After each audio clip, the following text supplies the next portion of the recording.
Ahí está, ahora sí estamos grabando. Nos perdimos la consulta del tema cero, pero bueno, eh, habíamos quedado en que repasemos los conceptos de derivada, qué significan, que sepamos derivar todos los tipos de funciones posibles y también sobre el tema de los gráficos, ¿sí? Eh, Ahora nos estamos por enfocar en el tema uno, en las consultas del tema uno. A ver qué podemos ver de acá del tema uno.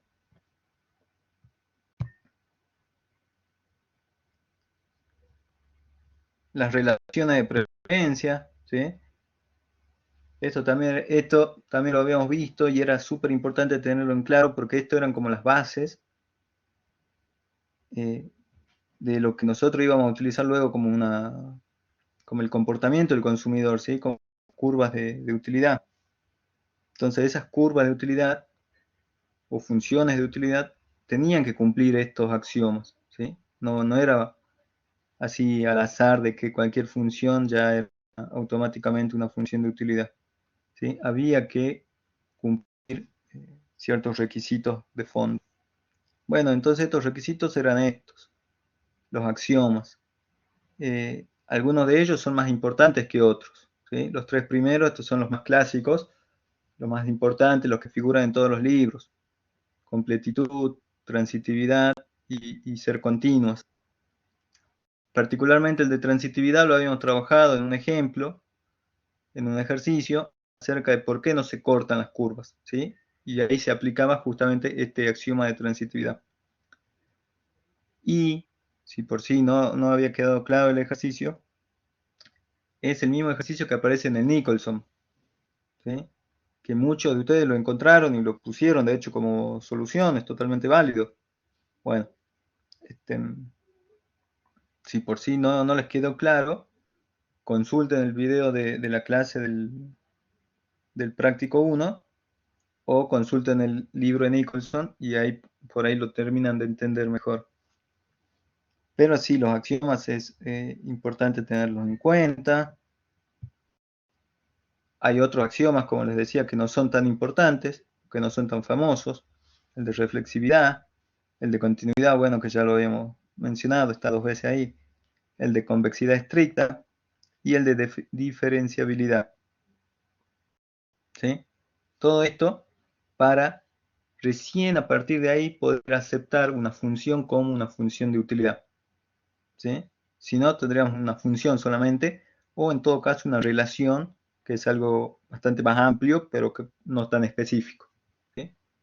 Eh, para que sea una función de utilidad, teníamos que cumplir todos estos axiomas. El concepto de curva de indiferencia, ¿sí?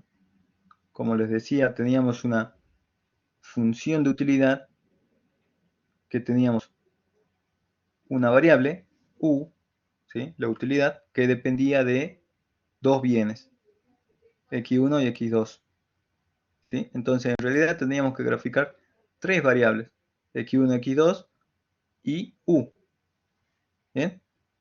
Como no podemos graficar las tres o es muy difícil, lo que nosotros hacemos es dejar constante u y graficar solamente x1 y x2. Entonces, eso es lo que aparece en este pequeño gráfico. ¿Sí? Están renombrados como x e y, pero fíjense ahí ustedes que u es constante al nivel u sub 1. ¿Bien? Entonces, ante cada nivel de U sub 1, U sub 2, U sub 3, vamos a ir obteniendo un contorno, ¿sí? Una curva de indiferencia mayor, ¿sí? Que se va a traducir eso en una curva de indiferencia más alejada del origen, ¿sí?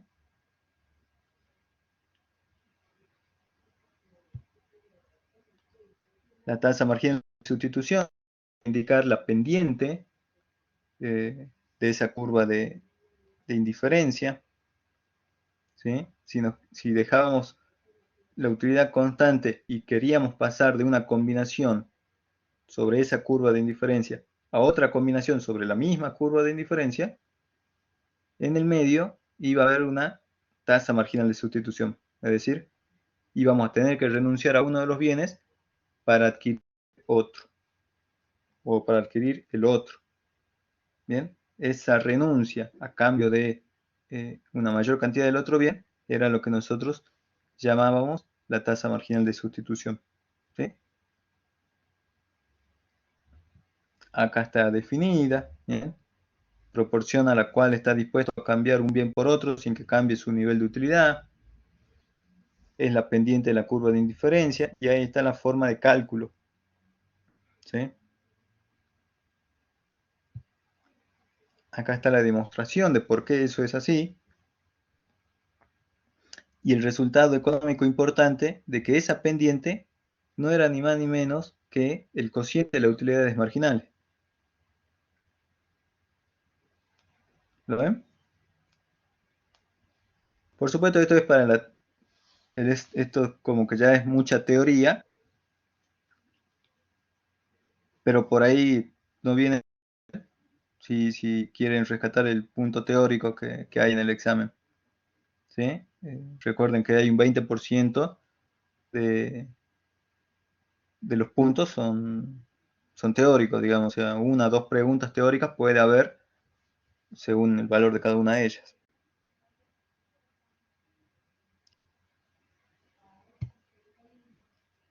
Con la restricción presupuestaria también sucedía algo similar. La restricción presupuestaria nos indicaba a nosotros cuánto podíamos llegar a consumir si gastábamos toda nuestra renta en los bienes que teníamos disponible para consumir. ¿Sí? Entonces, al multiplicar la cantidad del bien que deseamos consumir por su precio, eso no nos podía dar mayor a nuestro ingreso. ¿Sí? Nos podía dar menor o igual a lo sumo, ¿sí? Pero no ser mayor a nuestro ingreso.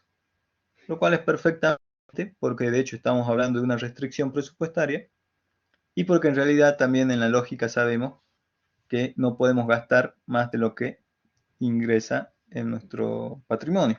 ¿Sí? No podemos gastar más de lo que ganamos. Entonces, eh, es válido que esté ahí la restricción y es válido también que esté ahí como restricción. En este primer momento está como restricción. Esta restricción presupuestaria tiene sus propiedades, acotada, convexa y no vacía, que bueno, todo va a depender de eh, los valores que pueda tomar X, X1 y X2, que pueda tomar M, ¿sí? De si va a ser eh, un punto o no, ¿bien? Si nos vamos a ubicar sobre la línea o nos vamos a ubicar adentro de esa zona de restricción presupuestaria, ¿bien? Porque tranquilamente puede pasar que gastemos menos. ¿Y por qué no? ¿Por qué puede pasar eso, pero por qué no es conveniente que pase eso? Bueno, simplemente porque, por supuesto que podemos gastar menos, pero si gastamos menos, nos estamos privando de cierta utilidad. Y como nuestro objetivo es maximizar la utilidad, lo ideal sería gastar toda la plata que tengamos, porque el dinero en sí mismo a nosotros no nos trae utilidad, porque no es un bien que nosotros consumamos. ¿Sí? Entonces el dinero, si vamos, lo gastamos en bienes que nosotros consumimos, y eso sí nos trae utilidad a nosotros. Entonces lo ideal sería gastarlo todo, si al final lo que nosotros queremos es el consumo de los bienes. Acá está también la demostración, ¿sí? Es por supuesto todo un área sombreada, pero el área que está por debajo de la restricción presupuestaria es un área ineficiente, justamente porque le acabo de decir, no estoy gastando todo mi dinero y a mí ahorrar dinero no me produce utilidad, ¿bien? Sino que me produce utilidad el consumo de los bienes. Entonces, ahorrar dinero no me produce utilidad, no tiene sentido ubicarme en esta zona por debajo de mi restricción presupuestaria. Por arriba no puedo, lo que me conviene es ubicarme ahí, en la línea, ¿sí? Sobre esa línea me conviene ubicar.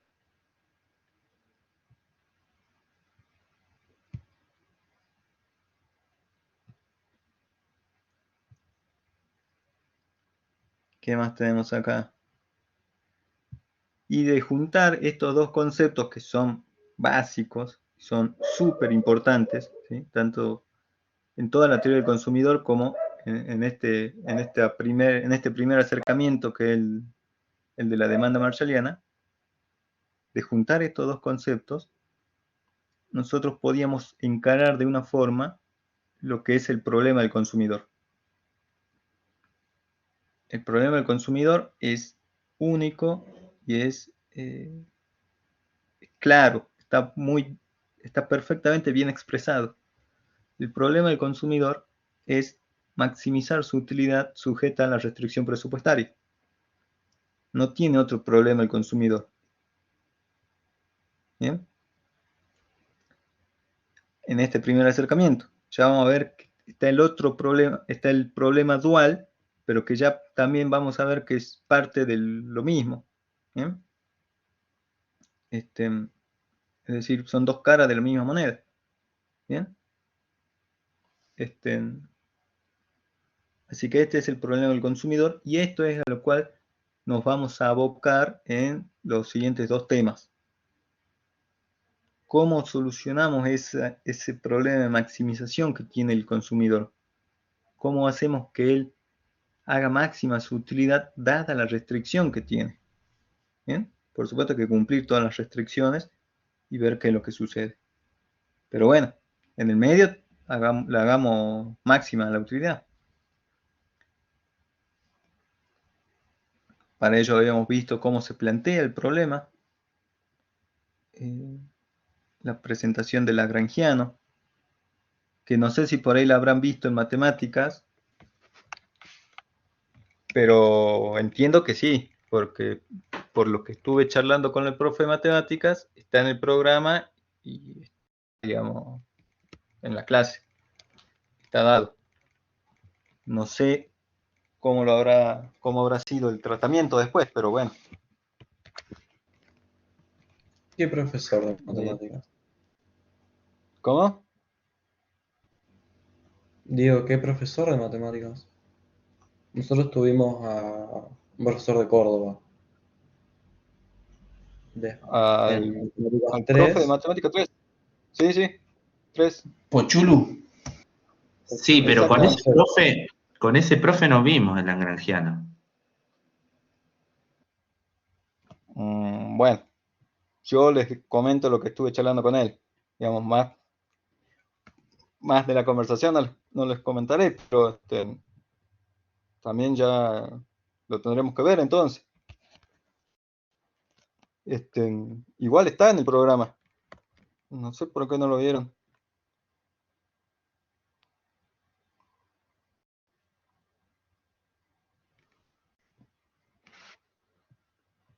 Bueno, igualmente, está presentado acá el lagrangiano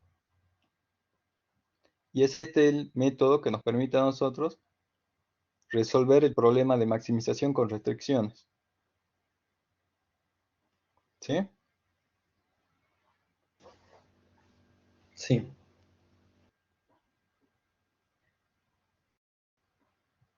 Chicos, igual ustedes comentenme si tienen dudas, ¿no? Párenme. Yo estoy tirando así los temas. Sí, sí, Pero, lo venimos siguiendo. ok. Bueno, es el mecanismo que nos va a permitir resolver eh, el problema de la maximización con restricciones.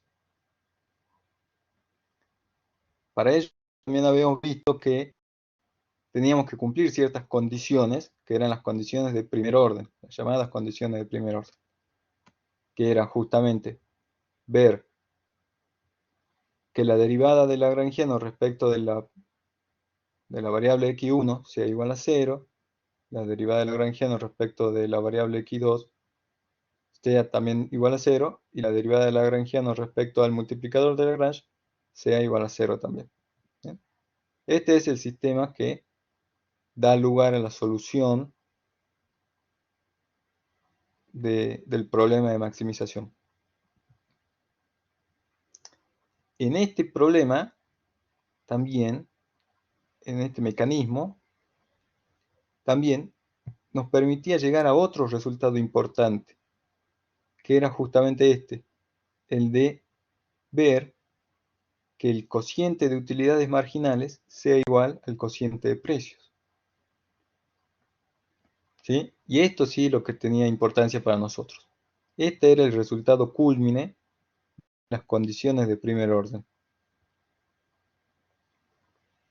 Entonces, si ustedes, luego de hacer las condiciones de primer orden, no llegan a estos mismos resultados, digamos, o sea, a esta expresión de que el cociente de las utilidades marginales sea igual al cociente de los precios, es porque en algún momento derivaron mal o despejaron mal o estaba mal planteado el problema o hubo un error, ¿sí? Pero si ustedes aplican bien el lagrangiano y resuelven bien el sistema, tienen que llegar a este resultado, sí o sí, es inevitable llegar a ese resultado, ¿sí? Se llega sí o sí, se llega siempre, además. Siempre que esté bien planteado, siempre que sea algo que cumpla todos los axiomas de la función, que sea una función de utilidad, ¿sí? Entonces acá ya tenemos una pista importante, ¿eh? El cociente de utilidades marginales igual al cociente de los precios. ¿Bien? Entonces, cuando ustedes tengan una función, además de plantear el lagrangiano, resolver y despejar lambda, después hagan la prueba y digan, pero para acá tengo la función de utilidad. Voy a calcular la utilidad marginal de x1. También voy a calcular la utilidad marginal de x2 para asegurarme de no meter la pata por ninguno de los dos caminos. Y después hago el cociente, ¿sí? Si me queda lo mismo, es porque hice bien. ¿Bien?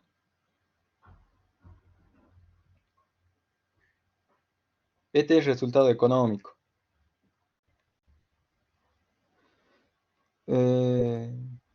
Bueno, a ver qué más puedo decir de acá.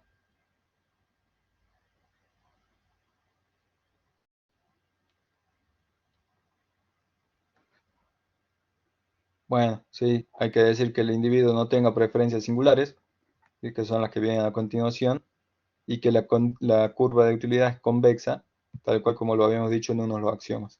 ¿Bien? Preferencias singulares, ¿sí? No son líneas rectas, es decir, no son sustitutos perfectos, porque esto no nos permite a nosotros encontrar una solución de tangencia. ¿Bien?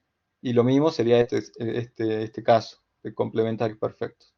No hay solución de tangencia ahí, sino hay solución de esquina o de vértice. Estos casos son solamente gráficos o son solamente eh, para explicar algunos otros conceptos. Y no se pueden resolver con el método de Lagrangiano, ¿sí? Porque no cumplen las funciones, todos los requisitos de las funciones matemáticas que nosotros venimos o que pide Lagrangiano para resolver. ¿Bien? Sí se pueden resolver, pero con otras cosas. Y hay que hacer un montón de otros supuestos también adicionales. ¿Sí? Programación no lineal o condiciones no paramétricas.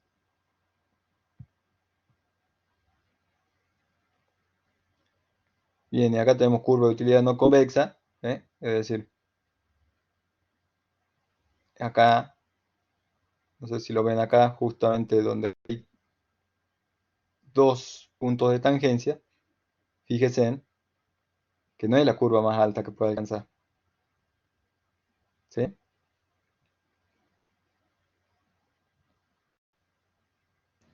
Sí, No, al revés. claro, sería la de abajo.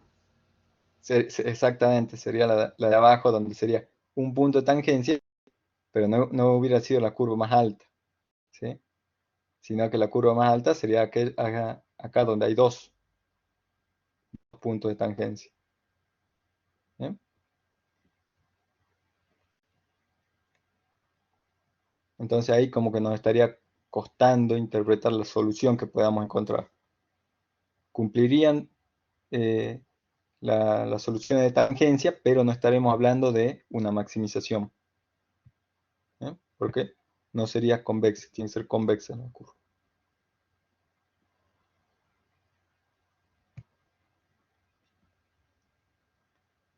Bien.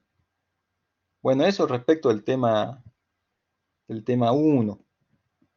No sé si a alguien le surgió alguna duda del tema 1.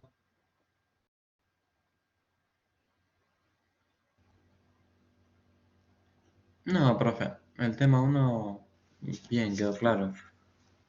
No, yo tampoco, profe. ¿Estamos bien con el tema 1? Bueno, Sí, profe. Ninguna duda. ok. Déjeme buscar la diapositiva del tema 2, así más o menos voy mencionando las ideas del tema 2 y ustedes ahí van recordando alguna duda.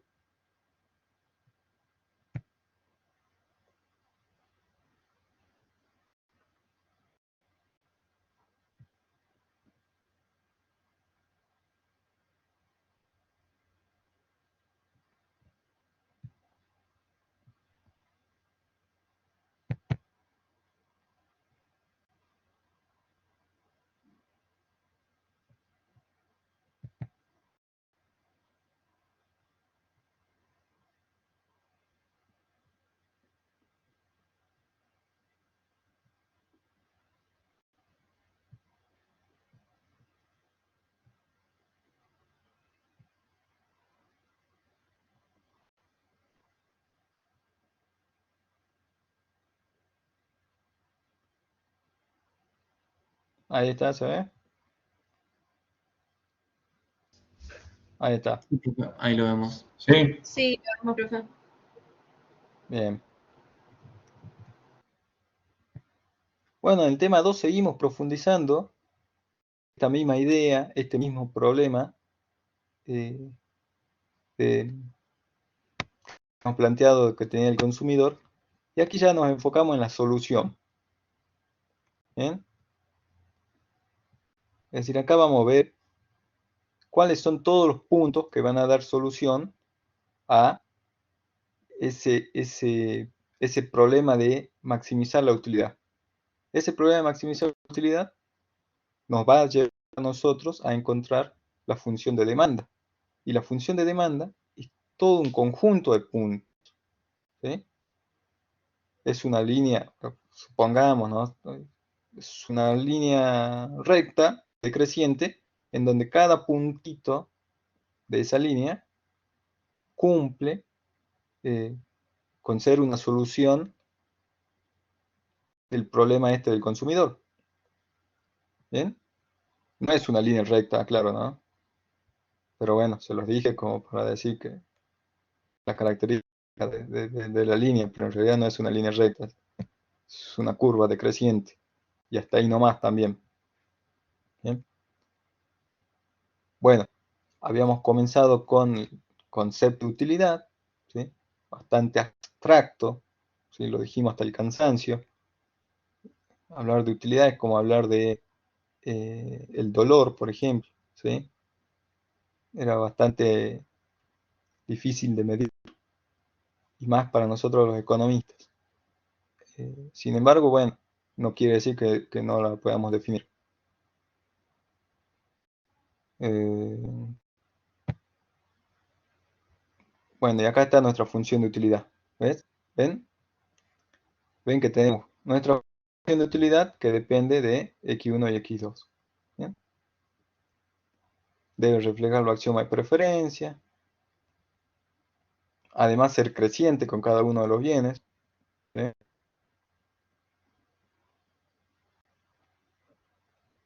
Esto tenía sus razones de ser. ¿Sí? Eh, nosotros esperamos que si vos podés consumir un vaso de agua y tenés un cierto nivel de utilidad, al consumir 2 vasos, y 3, y 4, en realidad tengas más utilidad que antes. ¿sí? Porque estás consumiendo más de algo positivo, de algo que te brinda satisfacción. Entonces, eso es lo que hace que nosotros supongamos que la derivada de la utilidad respecto de X1 tenga que ser positiva, ¿sí? O mayor a cero. Lo cual no estaba exento de dudas, de polémicas, pero que nosotros rápidamente lo habíamos solucionado con el axioma de no saturación. ¿eh? Nosotros nunca nos cansamos de tomar agua. ¿Por qué nos cansaríamos de tomar agua si es algo positivo? Bueno, ¿sí? En la realidad ocurre que nos cansamos de tomar agua.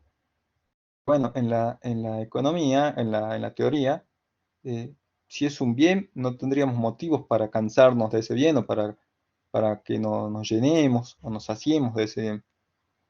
Siempre preferiríamos consumir más de un bien que hacerlo menos. ¿eh? Entonces, ese era nuestro argumento y entonces la, la- la curva de utilidad tenía este comportamiento. ¿sí? La derivada de la utilidad respecto de X1 era positiva y lo mismo ocurría con X2, también iba a ser positivo. ¿bien? Si cada vez que incrementa el consumo de un bien, aunque sea mínimo, ¿no? Aunque sea un vaso, dos vasos o una gota, ¿sí? Iba a tener que aumentar nuestro nivel de utilidad. Entonces, imagínense si cuando sucedía eso con uno de los bienes de nuestra función de utilidad, aumentaba nuestra utilidad, cuando aumentan los dos bienes, también, ¿sí? Con mayor razón. O sea, cuando aumentan los dos bienes, estoy suponiendo que implícitamente ya aumentó uno y que también simultáneamente aumentó el otro. Digamos, estoy suponiendo dos cosas a la vez. Entonces, cuando aumentan los dos bienes, mi función de utilidad también tiene que ser positiva.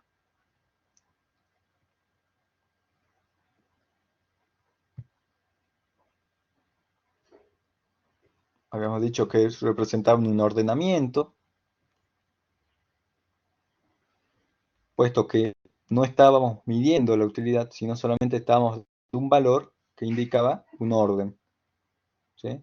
Era solamente para indicar cuál utilidad era mayor que otra.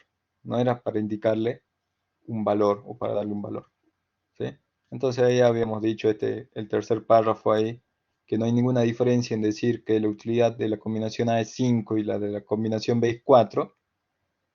No hay ninguna diferencia entre decir eso o decir que la utilidad de la combinación A es de 1.000.000 y la utilidad de la combinación B es de 0,5. ¿sí?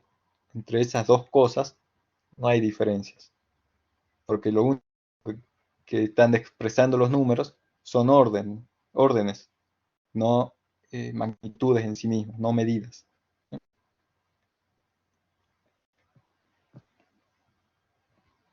Eso es muy importante ahí, así que no, espero no genere confusiones.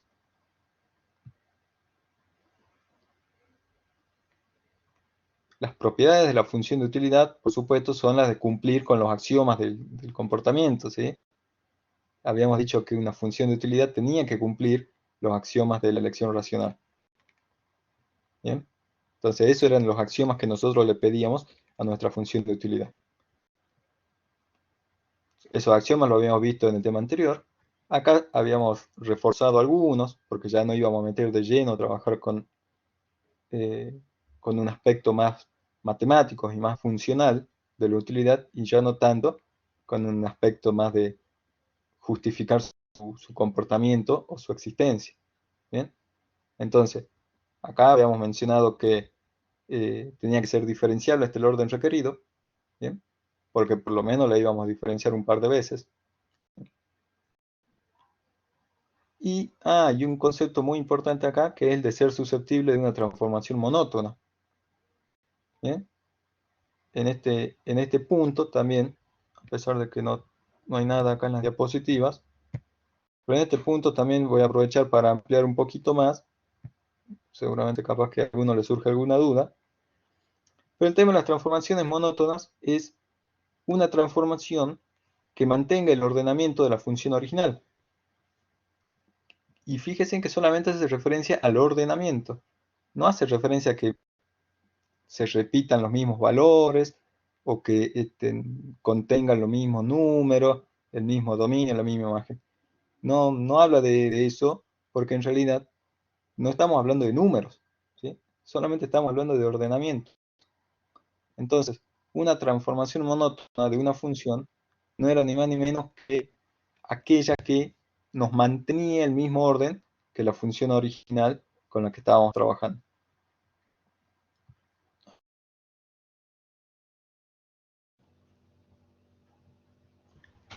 O sea que mantendría el orden dentro de una familia, digamos, de curvas.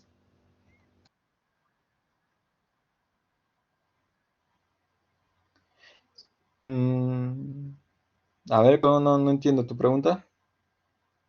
Dentro de una familia, ¿Cómo? ¿cómo? O sea, usted dijo que una transformación monótona es No aquella que entiendo. mantiene el ordenamiento de la función original. ¿Cómo el ordenamiento? Sí. Porque vos fíjate que una función de utilidad original era un ordenamiento, ¿sí? Volvamos acá. Una función de utilidad es un ordenamiento. Acá, mira. Profe, ¿se puede referir a Claro, las preferencias? o sea, yo tengo más de una curva entonces. Estoy comparando. No. Tenés una curva de... no, una cosa son las curvas de indiferencia, en donde vos mantenés una curva para cada nivel de utilidad. Pero otra cosa es la función de utilidad, en donde vos tenés infinitas curvas de indiferencia, una para cada nivel de utilidad posible. Pero esos niveles son órdenes, no son valores en sí mismos. ¿Sí? Fíjate vos acá lo que decimos. Mira. No habrá diferencia alguna si decimos que la utilidad de A es 5 y la utilidad de B es 4. ¿Sí? O si decimos que la utilidad de A es 1.000.000 y la de B es 0,5. En ambos casos, los números solamente nos quieren decir que A es preferible a B.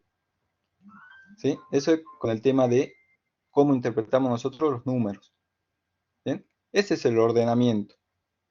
Los números acá están refiriéndose solamente al ordenamiento. No nos interesa si es 5, 4, 1, 2, 4, 52, etc. No nos interesa el número en sí mismo. Lo que sí nos interesa es el orden. Entonces, nosotros busquemos una transformación, hagamos una transformación de tal modo que a la combinación A le podamos dar un número diferente, es decir, diferente a 5 o diferente a 1.000.000, ¿sí? Y que a la combinación B también le podemos dar un número diferente, diferente a 4 y diferente a 0,5, pero de tal manera que A siga siendo preferible a B. Eso es lo que hay que mantener. ¿Sí? Claro, aplico la transformación Entonces, a ambas. claro, sí, a A. A Porque eso iba, sí, sí. tanto U de A como U de B están en la misma función de utilidad. ¿Sí? La función sigue siendo U. ¿Sí? A es la cantidad del bien A y B es la cantidad del bien B, pero la función es la misma, digamos. La función U que vos tengas. Puede ser una Cobb-Douglas, puede ser una CES, puede ser una Stone-Getty. Y ahí vamos viendo qué valor le damos a X1, qué valor le damos a X2 y qué valor nos da la utilidad de cada uno de ellos. Pero también podemos aplicarle otra función, otra transformación. Si a una Cobb-Douglas le aplicamos multiplicarla por 5, ¿bien? Ahí ya estamos haciendo una transformación. ¿Sí? Y esa multiplicación por 5 me va a dar otros números diferentes. Ya no me va a dar 5 ni 4 acá como en el ejemplo. me va a dar 5 por 5, 25, y 5 por 4, 20. Son distintos números, por supuesto, distintos órdenes que va a tener en esa función. Pero el orden entre A y B va a seguir siendo el mismo. Uno va a ser mayor que el otro. El que antes era mayor va a seguir siendo mayor ahora, y el que antes era menor va a seguir siendo menor ahora, luego de esta transformación. A eso es lo que se refiere con la transformación. ¿Bien? Entonces lo que dice acá es, una transformación monótona es aquella que mantiene el ordenamiento de la función original, sea cual sea. ¿Sí? De hecho hicimos los ejercicios. Recuerdan que había uno de ellos. A ver, voy a aprovechar para ir al práctico, ¿sí? Ya estoy con vos. Ahí había alguna alumna que hizo una pregunta y la corté, pero ya estoy con vos. Voy a aprovechar para ir al práctico. Ah,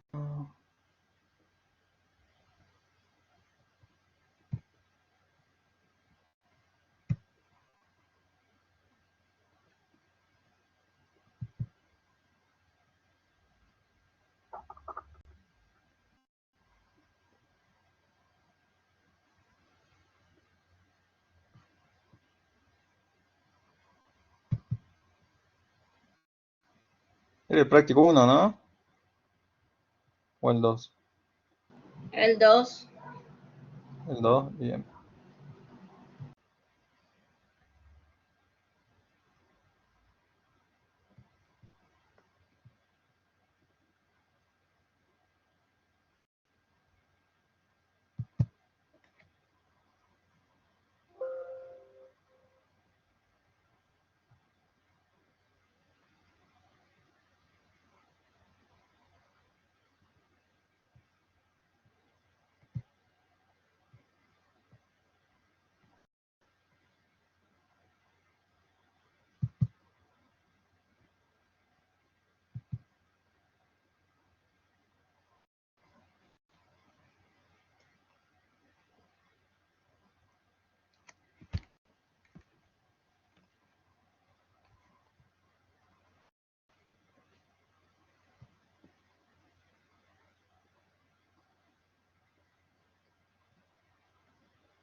Bien, a ver.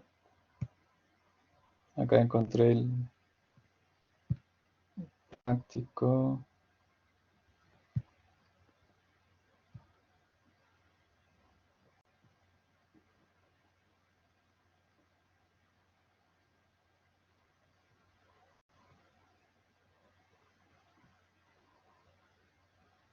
Ahí está, ¿lo ven? Sí. Sí, lo vemos.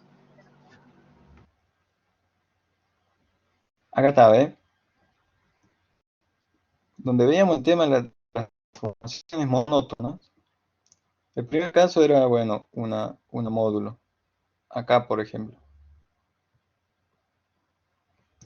Fíjate vos que acá aplicamos una transformación a la función u. Nosotros tenemos una función u original, ¿sí? Esa función u tiene un orden. Es decir, ante cada combinación posible de x1 y x2, u toma un valor más alto o más bajo, pero toma un orden, ¿sí? Ahora, ¿qué pasa si nosotros dejamos de trabajar con esta función u y comenzamos a trabajar con una función b corta? ¿Bien? ¿Qué es esta función b corta? Bueno, va a ser la misma función u que teníamos antes, pero ahora le sumamos una constante al cuadrado. Esa va a ser la transformación propuesta. Como esta puede haber miles de casos de transformaciones distintas, ¿sí? Miles, o sea, aumentar y modificar del criterio matemático que se le ocurre, ¿bien? Pero bueno, acá entonces, acá le estoy sumando a este ordenamiento ya preestablecido de U, le estoy sumando una constante al cuadrado. Que yo no estoy seguro si me va a respetar el orden el mismo orden que me daba U. Porque me tiene que respetar el orden. Y acá es orden, ¿no? Lo único que les pido que me respeten. No les pido que me respeten los mismos valores de U. No lo van a respetar. Pero no es eso lo que le estoy pidiendo. Digo.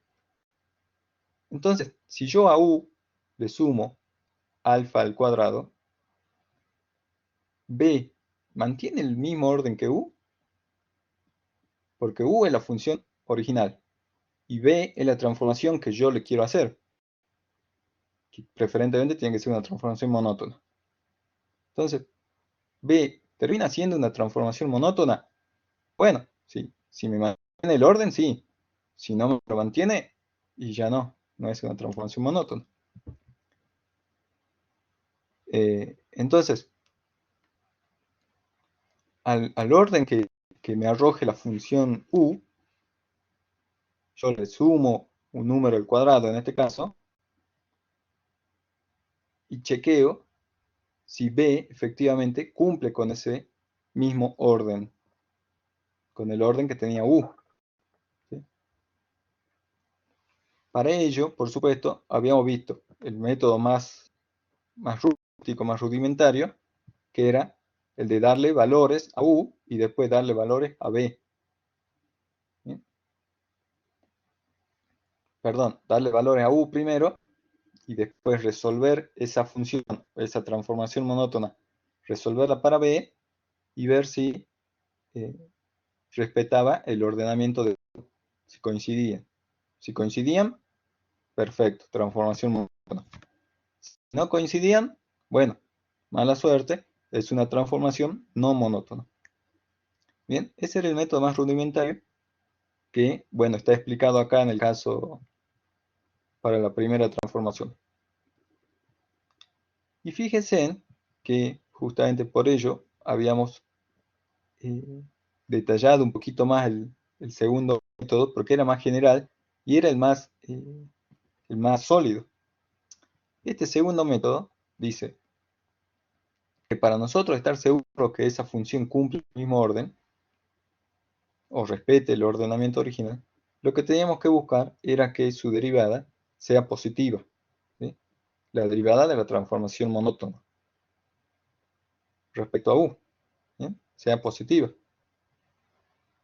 Bueno, entonces ya nosotros tenemos acá una transformación monótona propuesta, la derivemos, veamos qué valores posibles puede tomar. U, además, nosotros sabemos que es un número positivo, ¿bien? De A no sabemos nada, pero bueno, ya vamos a ver. Y en todo caso después podremos decir, en tales casos sí o en tales casos no. Pero U toma valores positivos, porque U es una medición de un concepto positivo y que convenientemente habíamos dicho, la vamos a acotar en el primer cuadrante, en donde todas las cosas son positivas en el primer cuadrante.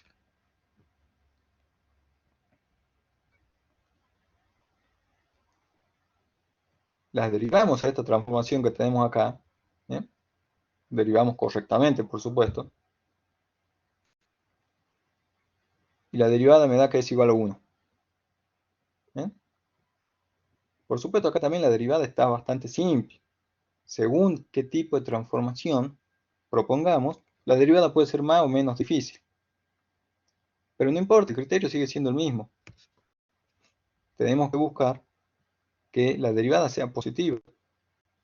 Como como 1 es positivo, ya sabemos que la derivada va a ser positiva, entonces ahí ya podemos decir que sí cumple el ordenamiento, sí satisface o sí lo respeta el ordenamiento de la función U. ¿Qué quiere decir esto de que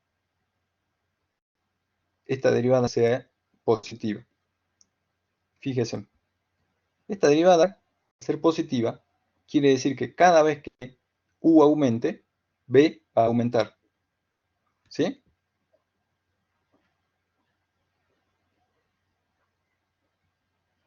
¿Me siguen así?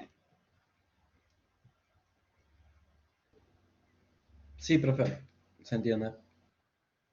Bien. Sí, Bueno, esto es lo que sucede con cualquier función que tenga una derivada positiva.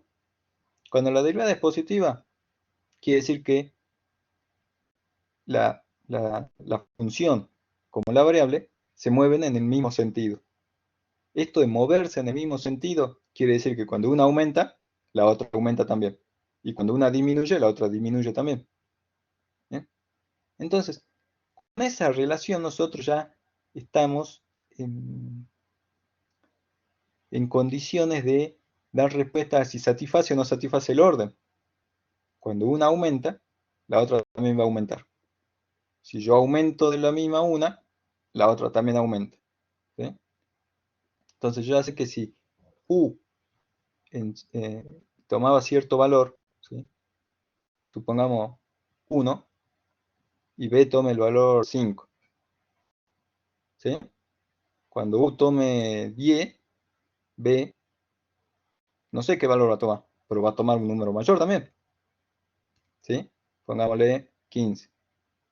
Y después cuando U aumente, ponele 25. B, ¿qué valor va a tomar? No sé qué valor va a tomar, pero también va a aumentar. Entonces ahí está satisfaciendo el orden, ¿sí? El orden original. Para cada U mayor, B también termina siendo mayor. Bueno, eso es lo que habíamos visto con este ejercicio. ¿Bien? Por supuesto, de nuevo, acá hay 4 casos propuestos, de una dificultad más o menos, alguno por ahí un poquito más fácil que otro. Pero las transformaciones pueden complejizarse hasta el nivel que se nos ocurre. Este, Profe, bueno, ahora sí, había una... Sí, perdón que lo interrumpa. Con el punto de u elevado a la 0,5, en ese caso, por ejemplo, ahí no aplica una transformación monótona. ¿por qué no? Yo ahí no tengo que derivar esa función. Exactamente. ¿Sí? Y la La derivada no me derivas. queda. O sea, yo le puedo. Esa es la parte que no me queda clara. Le puedo aplicar transformación a cualquier función. Porque yo la derivo y la u me queda Ajá. abajo. Sí, sí, sí, te queda abajo. Pero digo, Si la u aumenta, la b disminuye en ese caso. sí, pero no, no, no. eh, el criterio es que la derivada sea positiva.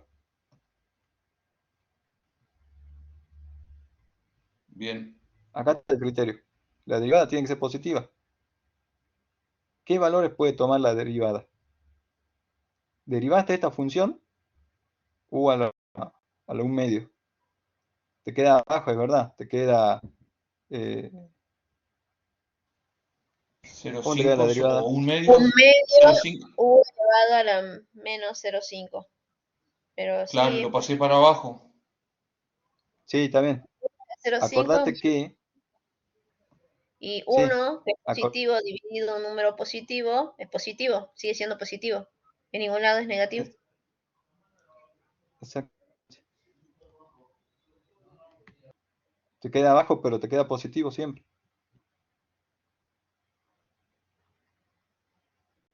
Juan, No, sí, sí, está bien, profesor, lo que lo entendí. Lo que yo no le entendí era lo otro, que como está U abajo, si yo le daba un valor mayor a U, es una relación inversa que tiene con B. Esa es la parte que no entendía bien, digamos. no, no, no, claro. Pero acá solamente estamos pidiendo el requisito de que la derivada sea positiva. ¿Sí? No, está, eso sí, listo. Era por la explicación anterior, digamos.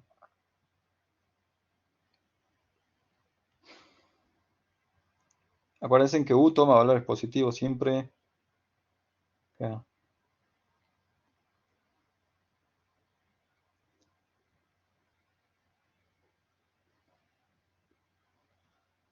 Sí, es verdad, se va achicando, pero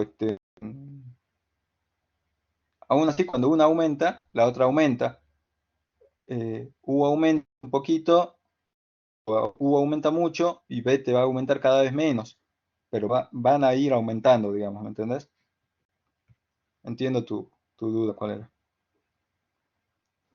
Sí, sí, No, sí. no aumentan en la misma proporción, pero va a ir respetando el orden igual, digamos. Cada vez la va a ir alcanzando un poquito más, pero mientras una sea más grande que la anterior, en la otra función también se va a cumplir que, que- que el valor anterior va a ser más grande que el anterior.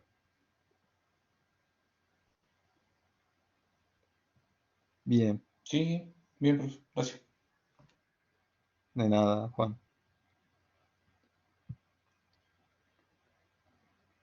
Bueno, ese con el tema de las transformaciones monótonas. Eh, bueno, yo les insisto, si por ahí no le alcanza la explicación, eh, eh, búsquenlo en el libro, en los libros. En el Nicholson, en el Fachian estaba mucho mejor explicado, no tengo dudas.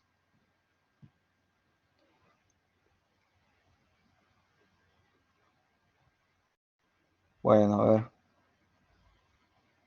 Termino con transformación monótona entonces. Por mi Sí, parte, creo sí. que el tema quedó claro.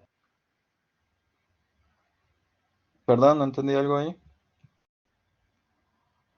Que por mi parte, sí, profe. ¿Sí? Bueno, Sí, profe. bueno.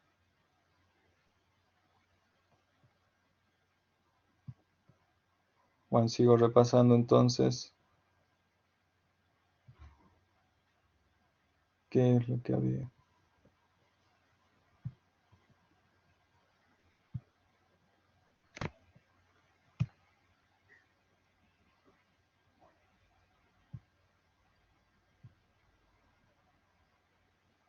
Acá está. Bueno, estamos acá en las propiedades de la función de utilidad. ¿Bien?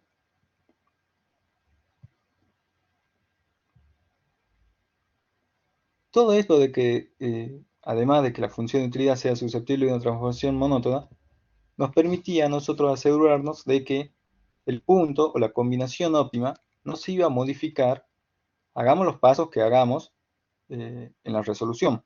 ¿Sí? Por ahí teníamos una función de utilidad un poco compleja, ¿sí? Y nosotros con una transformación la hacíamos más simple, pero con una transformación monótona, por supuesto, ¿no? La hacíamos más simple, entonces la solución iba a seguir siendo la misma. ¿Bien? No se iba a ver alterado el punto óptimo ni la función de demanda por aplicar una transformación monótona. Eh, entonces podíamos nosotros estar seguros o estar tranquilos de que aplicando transformaciones monótonas podíamos seguir encontrando la solución y que podíamos operar eh, en cierto plano sin alterar la solución de tangencia. ¿No? Bien.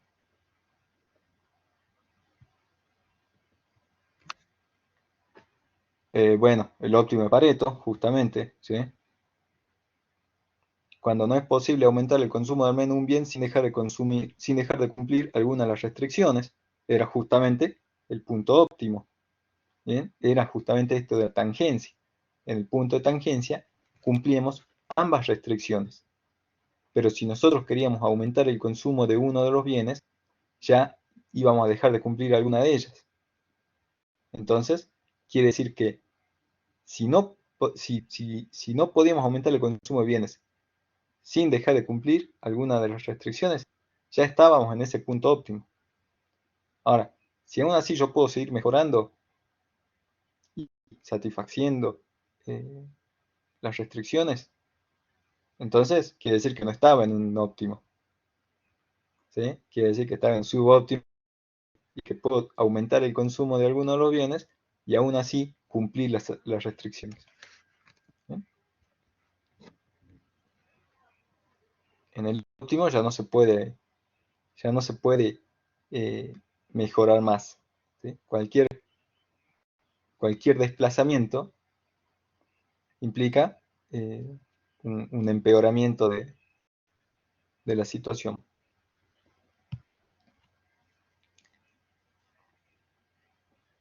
A ver, acá habíamos venido. Bueno, acá analizamos un ejercicio un poco más concreto. ¿Sí? Planteamos el ejercicio. A ver. Sí, pero no tenemos ninguna función de utilidad todavía. Acá tenemos el planteamiento matemático. ¿Bien? Está ahí. Esa es la forma literal de cómo lo expresamos nosotros el problema. Y después está la forma matemática del lagrangiano. ¿Sí? Cómo lo vamos a expresar matemáticamente.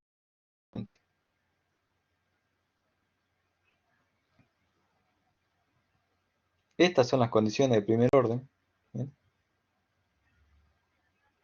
Que son las que nosotros tenemos que obtener luego de aplicar el lagrangiano. ¿Bien? Acá está el cociente de las utilidades marginales, igual al cociente de precios.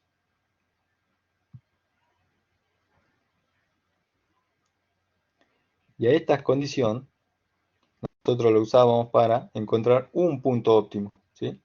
Es decir, un punto que satisface tanto la restricción presupuestaria como a la curva de indiferencia que queríamos alcanzar. Y a partir de ese punto, nosotros encontramos una función de demanda. ¿Bien? ¿Cómo encontramos esta función de demanda? Bueno, había que despejar una de las variables de esta condición, ¿bien? Y reemplazarla en la restricción presupuestaria. Al reemplazarla en la restricción presupuestaria y despejar, nosotros encontrábamos nuestra función de demanda. Esta función de demanda, recuerden que la marshalliana siempre depende de los precios y el ingreso. ¿Bien? No totalmente diferente, pero sí diferente a lo que luego conoceríamos como otro tipo de demanda, que sería la demanda Hicksiana. ¿Bien? Pero esta, que es la más conocida y la más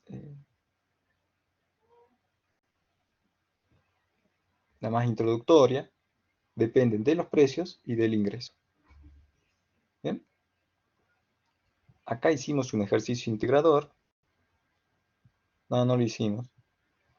Está planteado ahí. Para que ustedes obtengan las funciones de demanda de X1 a partir de una función Cobb-Douglas. Acá está la función Cobb-Douglas. Y acá sí podemos preguntar un montón de cosas. Por ejemplo, fíjense en acá. Si aumenta X1 solamente, sin modificar nada de X2, ¿aumenta U? Podemos preguntarnos también si aumenta X2 sin modificar para nada de X1. ¿Aumenta U también? Y podemos preguntarnos si aumentan los dos, X1 y X2. ¿Aumenta U? Bueno, todas esas preguntas tienen solución, tienen respuesta. Y tienen una respuesta coherente con lo que venimos diciendo. ¿Sí? Es decir, obvio que si aumenta X1 sin disminuir o sin aumentar, ¿sí? Si no modificamos X2 y aumentamos solamente X1, la utilidad va a aumentar. ¿Sí? Lo mismo, si aumentamos solamente X2 sin modificar X1, la utilidad va a aumentar. ¿Sí? Obvio también si aumentamos cada uno de ellos, Si aumentamos los dos a la vez, también la utilidad va a aumentar. Entonces, es realmente una función de utilidad.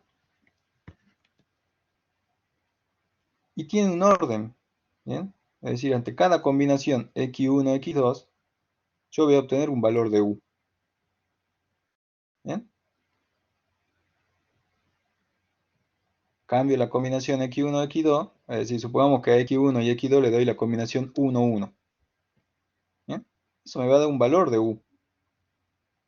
Si el valor 2, 2, es decir, una combinación mejor, ¿sí? Porque voy a tener el doble de productos de cada uno de los bienes, la utilidad me va a dar otro valor. No, no estoy seguro si me va a dar el doble o no. Tampoco tiene sentido saberlo, ¿sí? Porque no tiene sentido saber si solamente estoy hablando de órdenes. ¿Sí? Capaz que no me da el doble, pero no importa. Eh, Tranquilamente puede suceder y no tiene nada de malo.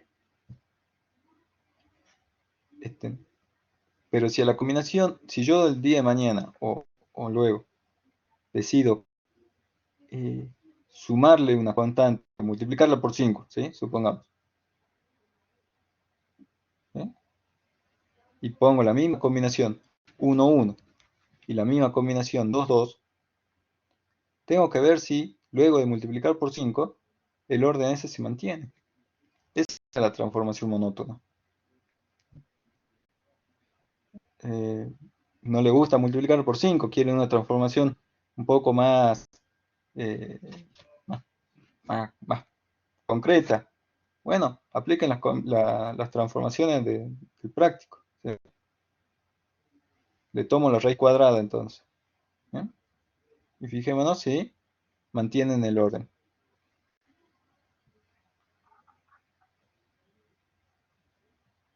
Bueno, y hasta acá terminaría lo que sería el tema 2. No sé si con el tema 2 les quedó alguna duda o les hice acordar alguna duda.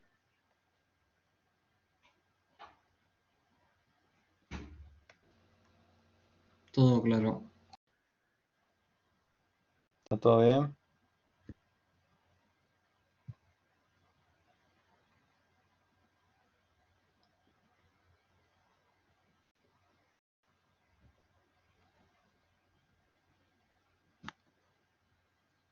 Bueno, sigo con otro entonces. Por ahora no hay ninguna pregunta, así que bueno, sigue. Seguimos con el tema 3. Sí.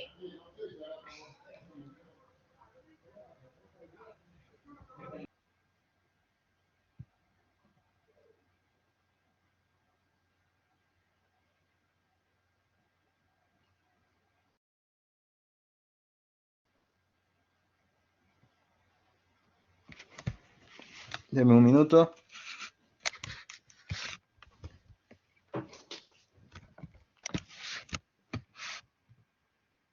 Ah,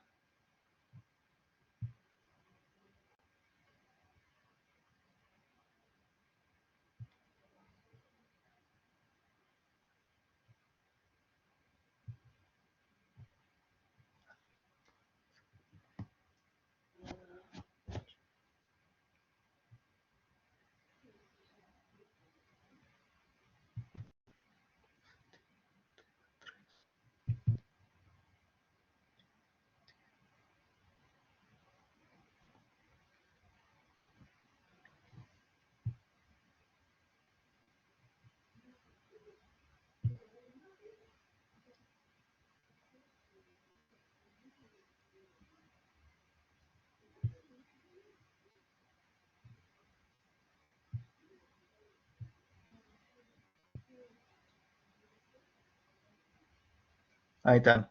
¿Se ve? Ahí está. Ahí sí se ve. Perfecto.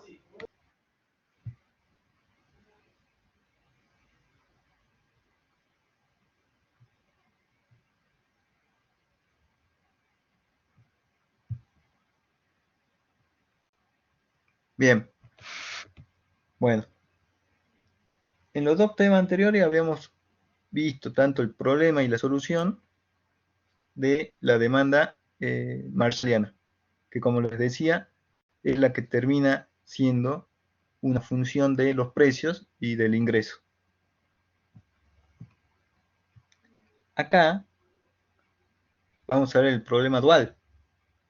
El problema dual es, partimos desde otra pregunta, ¿sí? Pero que nos van a arrojar un camino que es, perdón, nos va a arrojar un resultado que es tranquilamente posible de pasar de uno al otro sin ningún tipo de problemas. Por eso se llama el problema dual, ¿sí? Porque terminan siendo como dos caminos en donde nos damos cuenta que en el medio no hay tanta dificultad para hacerlo, en términos de razonamiento, sino que está como que a la vuelta de una idea, nada más. Para ello, terminamos de ver lo que es la función indirecta de utilidad, que es esto a partir de la demanda marshalliana. La demanda marshalliana la habíamos obtenido acá. Ahí está.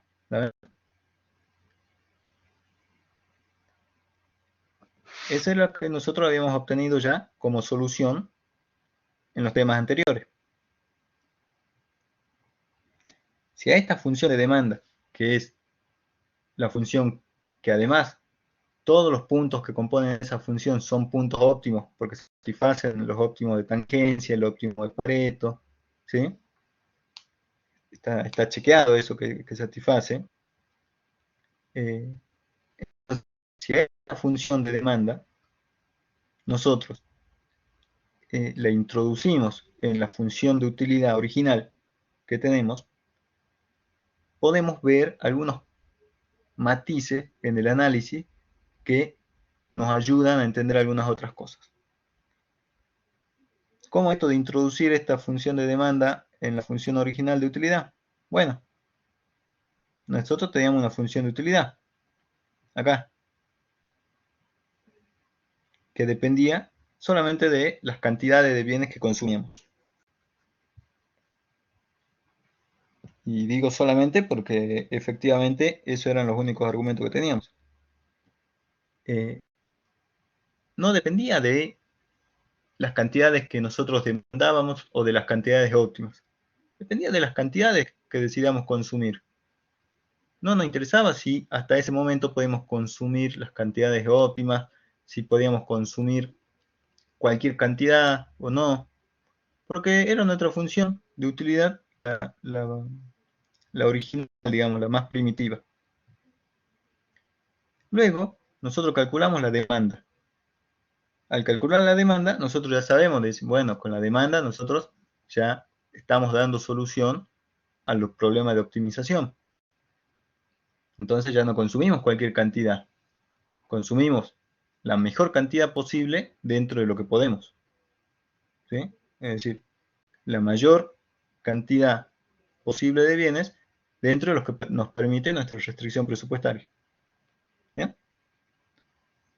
Ya cualquier cantidad de bienes, porque no podemos y porque, bueno, una cantidad muy pequeña tampoco nos sirve.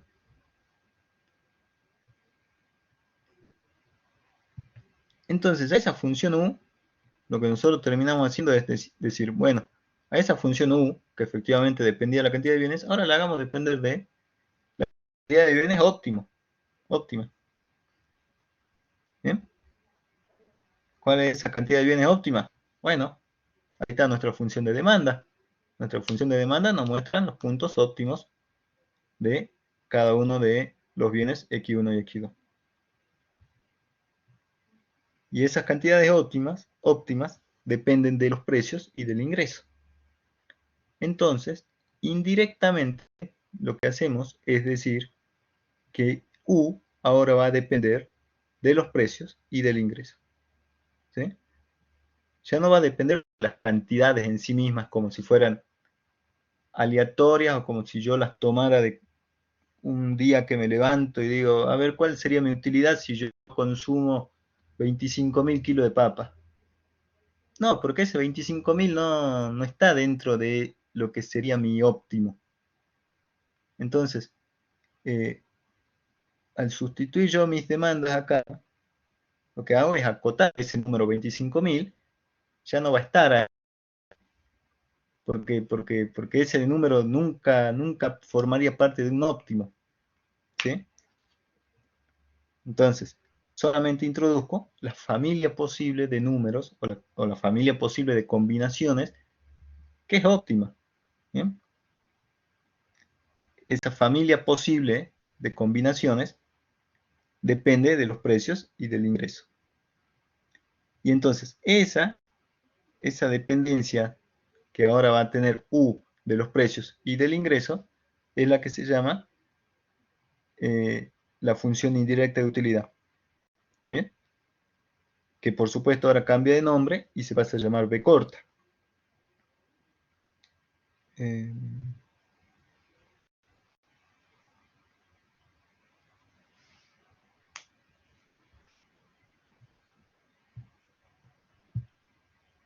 ¿Bien?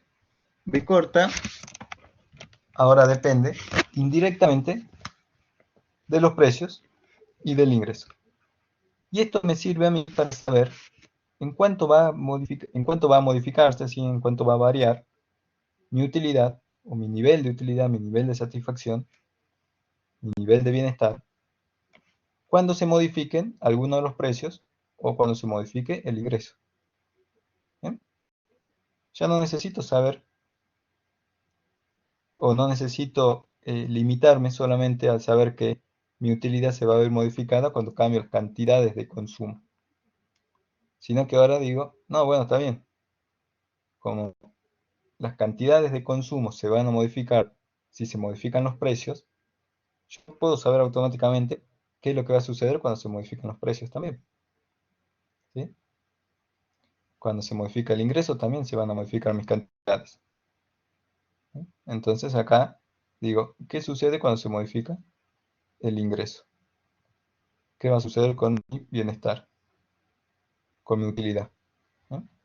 Ahí está.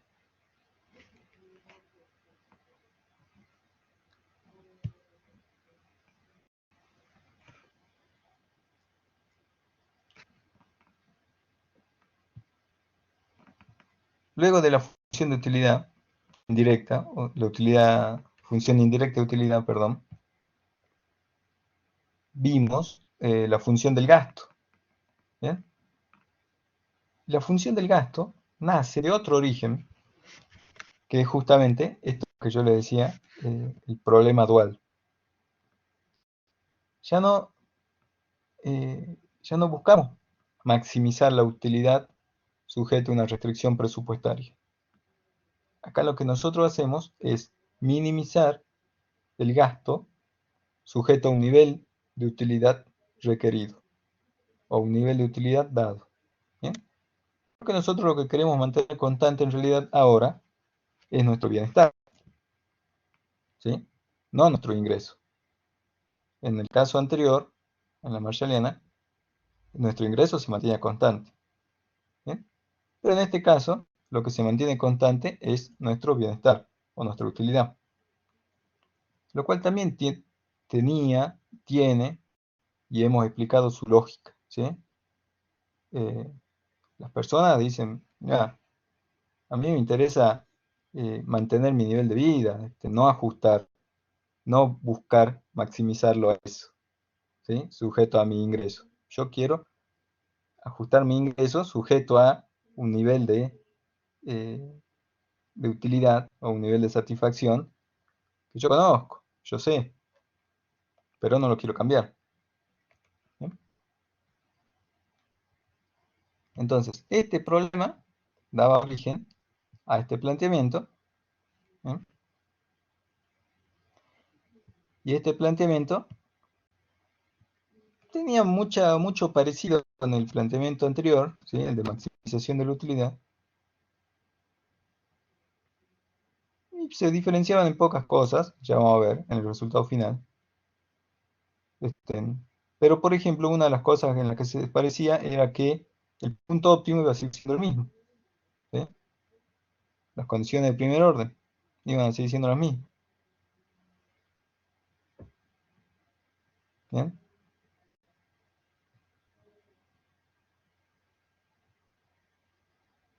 El óptimo de maximizar la utilidad es el mismo que se alcanza de minimizar el gasto. ¿Bien? Ahí tenemos algo en común entre estos dos puntos, eh, entre estas dos teorías.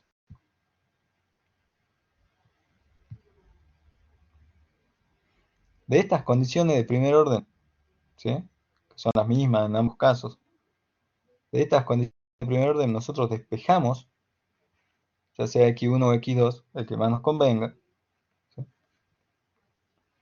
y a esa variable que despejamos, x1 o x2, la reemplazamos en nuestra función de restricción, que ya no va a ser nuestra función de restricción presupuestaria, va a ser la función de utilidad, ¿sí?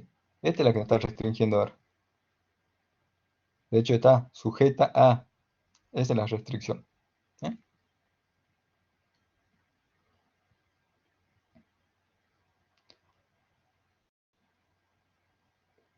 Y luego de reemplazar ahí y de despejar, lo que nosotros encontramos es esta función es esta función, una función de demanda que ya no depende de los precios y el ingreso, sino que depende de los precios y el nivel de utilidad. ¿Eh? Esta es la función, lo que se llama la demanda compensada, o hicksiana también. ¿Eh? Y lo que nos mantiene esta función es el nivel de utilidad constante.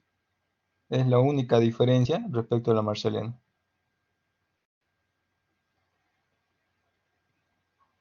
Entonces, acá tenemos una demanda marshalliana, ¿sí? Perdón, una demanda compensada. Si no teníamos nada, acá solamente teníamos x1, era una demanda marshalliana. La C esa significa compensar. En la bibliografía la pueden encontrar como una H también por hicksiano, ¿no? Pero son funciones de demanda también, ¿sí? En una estoy manteniendo constante el ingreso y en la otra estoy manteniendo constante el nivel de utilidad que está ahí. Esta función de demanda, lo que nosotros podemos hacer es introducirla acá, en lo que sería restricción presupuestaria. ¿Bien? La restricción presupuestaria es P1 por X1 más P2 por X2. Y del mismo modo que antes decíamos de la utilidad, que no podíamos poner cualquier número porque sí, sino que lo más conveniente era poner los números óptimos, ¿sí?, que surgían de un proceso de optimización. Acá también lo mismo. Esta restricción, si nosotros le poníamos las demandas compensadas, ya estábamos preseleccionando aquellos puntos que van a ser óptimos, ¿sí? Estamos descartando algunos puntos, no estamos poniendo todos los puntos. Estamos poniendo los puntos óptimos, los que satisfacen las condiciones de primer orden, lo que satisfacen la solución al problema del consumidor, ¿sí?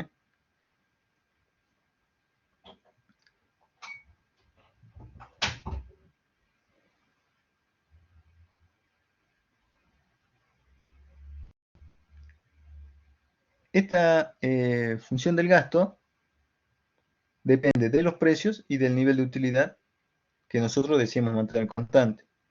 Si los precios cambian, el gasto tiene que cambiar, y si queremos mantener un nivel de utilidad diferente, nuestro gasto también tiene que cambiar, ¿sí?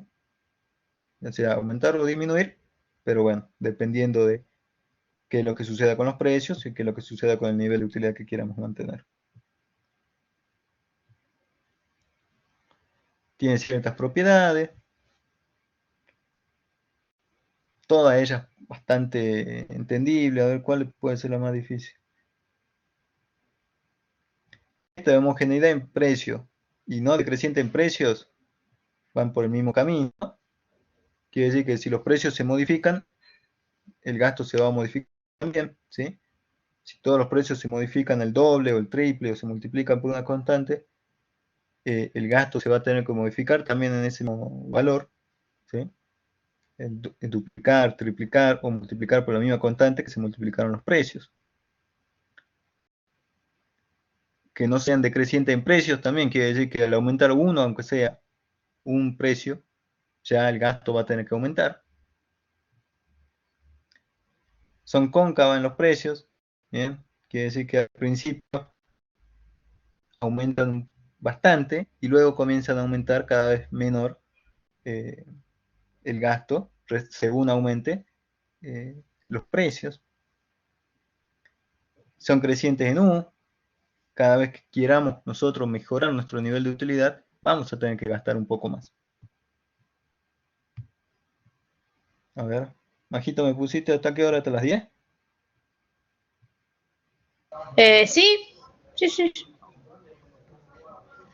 Y se corta a las 10 esto, si no, ponerle 5 minutos más. Bueno, a ver, me fijo. Porque me parece que estamos para 10 minutos más. Bueno.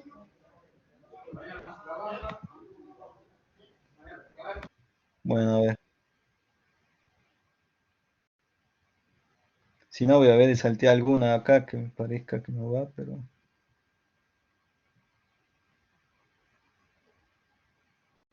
Bueno, a ver, acá está demanda hicksiana compensada. Acá está el camino, ¿sí? Se obtienen de la minimización del gasto. Las condiciones de primer orden son similares. Tienen como argumento a los precios y al nivel de utilidad.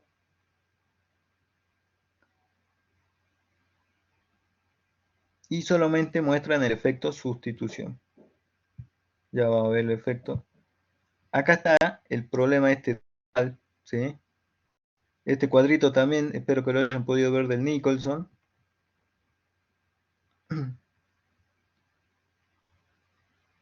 Fíjense en cómo de un problema se puede ir tranquilamente al otro, ¿bien? Pasando por la inversa del gasto y la función de utilidad indirecta. ¿Bien? Esto de más abajo no lo mencionamos, no lo tocamos, pero bueno, con la primera parte del cuadro alcanza.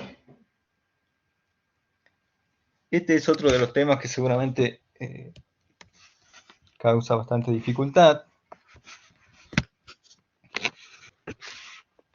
Quizá la parte matemática sea la más engorrosa, pero la parte gráfica estaba mucho más clara. Esto venía del siguiente punto. Fíjense en que acá tenemos una demanda compensada, ¿sí? Que nos dice que esta demanda compensada que encontramos acá,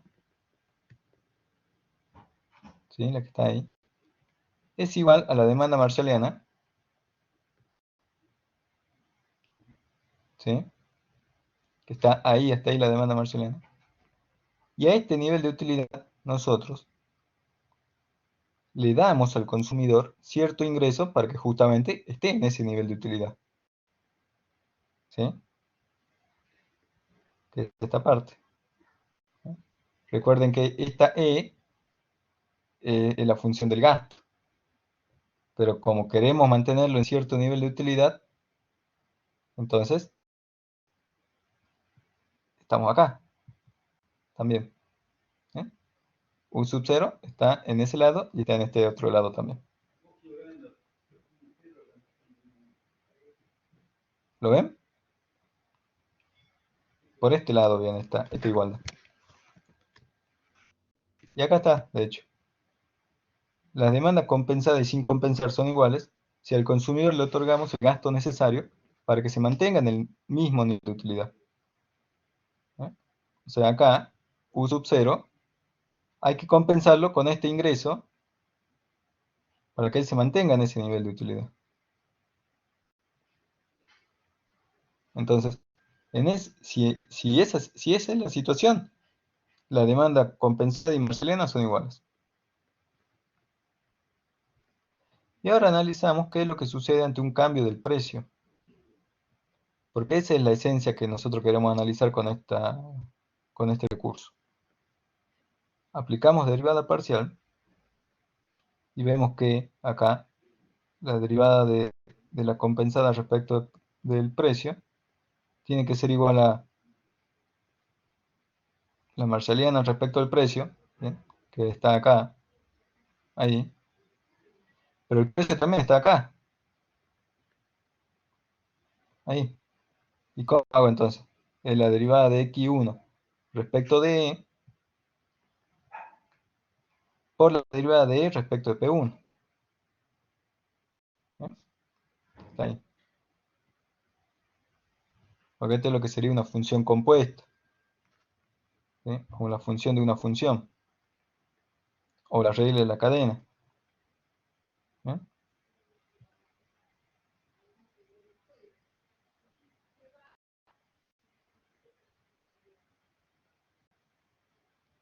Entonces, una vez que ya tenemos clara de dónde viene esta expresión, reordenamos. ¿Eh? ¿Y qué es lo que reordenamos? Bueno, dejamos de un lado lo que sería el efecto total, la derivada de x respecto de P1, del x marshalliano, ¿sí? El x que no tiene ningún subíndice, supraíndice.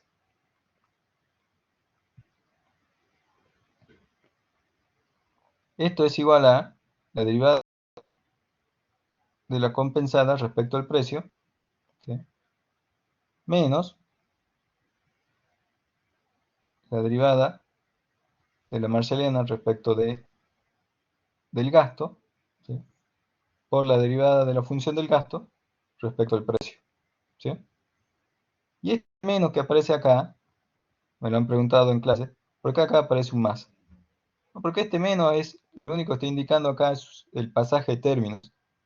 Esto en realidad termina siendo un menos de una suma algebraica. Es decir, todo va a depender de los valores de los signos que tomen acá. Entonces, tranquilamente los efectos de estos pueden sumar o pueden restar. ¿Bien? El efecto total es la composición de estos dos. ¿Sí? Que también, este más, tranquilamente puede terminar sumando o puede terminar restando, según sean el valor de los signos de estas derivadas.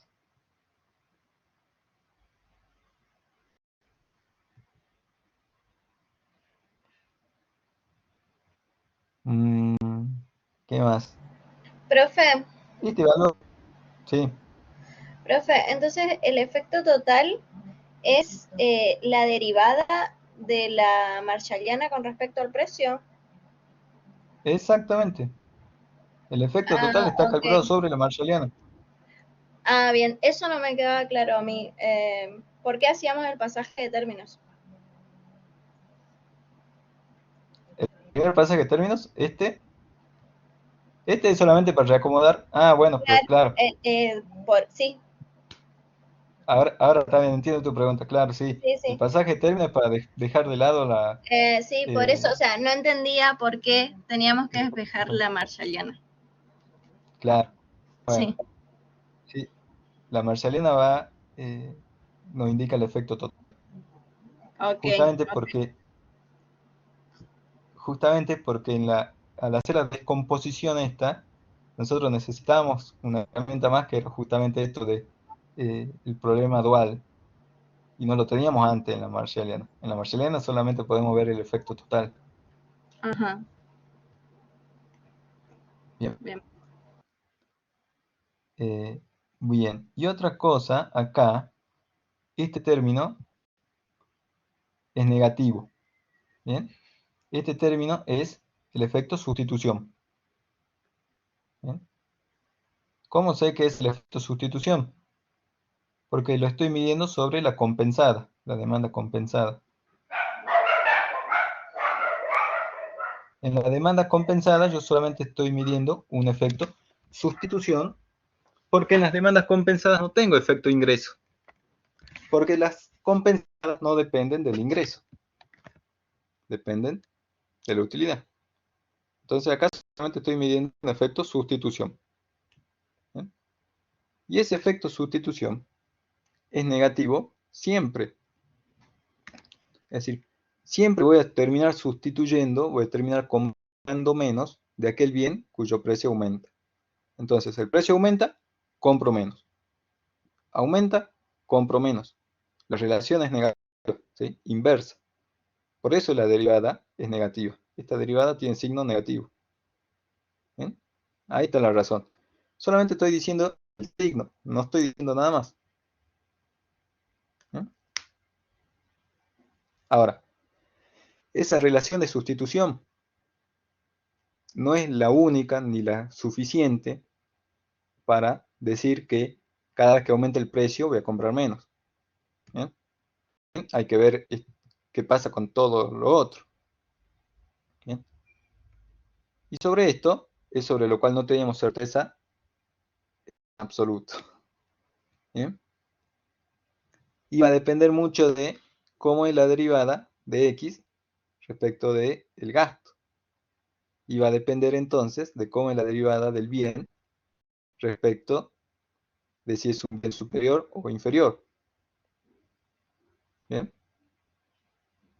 No, sería este término. Es la derivada del gasto respecto a P1. ¿Bien? Si el precio aumentaba, yo iba a gastar más o menos. No sé, todo depende si era superior o inferior. ¿Bien?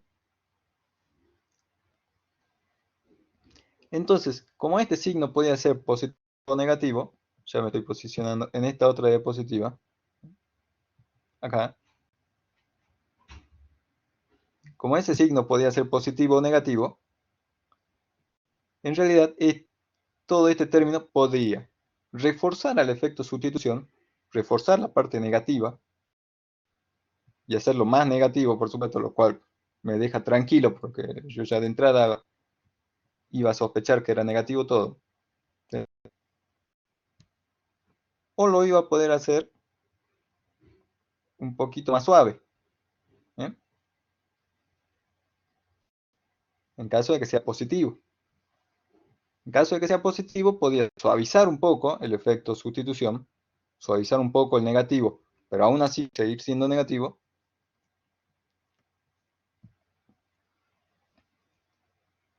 O ser totalmente alto el valor, totalmente grande el efecto ese, y terminar compensándolo y haciendo que esto sea menor, y entonces el efecto termine al revés, termine invirtiéndolo, digamos, que ya no lo refuerce ni lo suavice, sino que lo invierta. ¿Bien?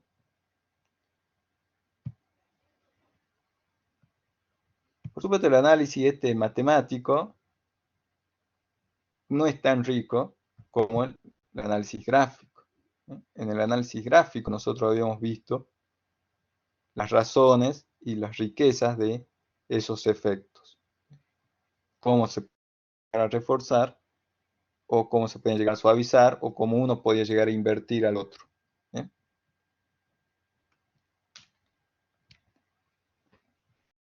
Por eso de este ejercicio les había pedido que ustedes desarrollen el ejercicio para el caso en el que el precio de X1 aumente y para el caso en el que el precio de X1 disminuya.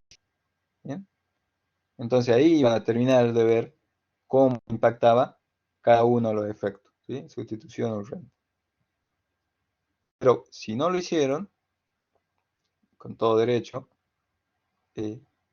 lo pueden haber consultado en el capítulo 5 del Nicholson, por lo menos en la edición que consulté yo. Si por ahí tienen otra edición más nueva, capaz que está en otro capítulo, pero bueno, buscan el efecto sustitución, el efecto renta, está, y está bastante bien explicado.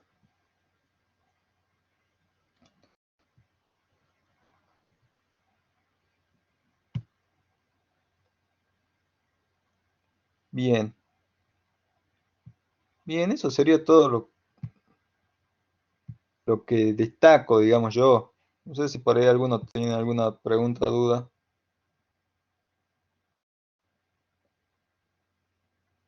No, profe, todo claro.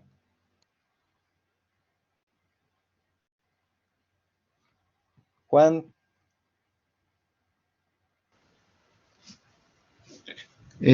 No, profe, no. ¿estamos? ¿Estamos bien? Sí, Sofía, sí. No, bien, profe. Juan. Tamara, No, profe, estoy bien. ¿estamos bien? Sí.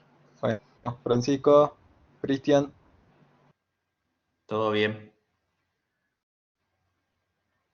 chicos, igualmente saben que queda abierta el foro, digamos, queda abierto el mail.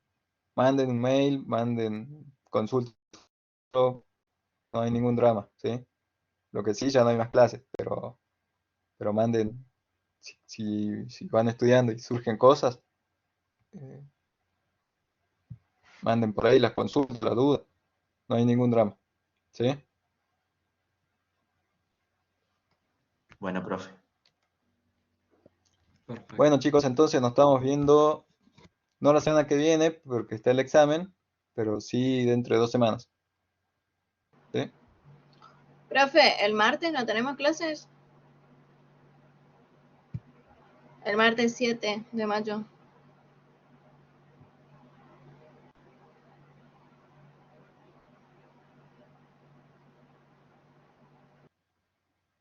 Ah, tienen razón, claro, está en la clase del 7, como quieran, ¿se la puedo dar o tenemos clase? No hay drama. Avísenme por la plataforma. Sí, Profe, no sería de repaso, sería seguir con el dictado de la materia, digamos. claro, sería esa, seguir con el dictado o en todo caso se las doy, digamos, se las doy libre y no la tenemos. Eso es lo que, avísenme ustedes como quieran, ¿sí? ¿Avanzamos con la Ok. materia o nos tomamos la clase?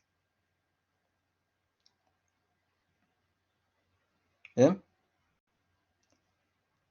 Bueno, chicos, nos Sí. estamos viendo entonces. Ok, profe, buenas Que noches. pasen, que pasen Gracias, un profe. buen día Noche. el trabajador. Gracias Chao, profe, igualmente. gracias. Buenas Gracias noches, igualmente. feliz Adiós, día del adiós. trabajador.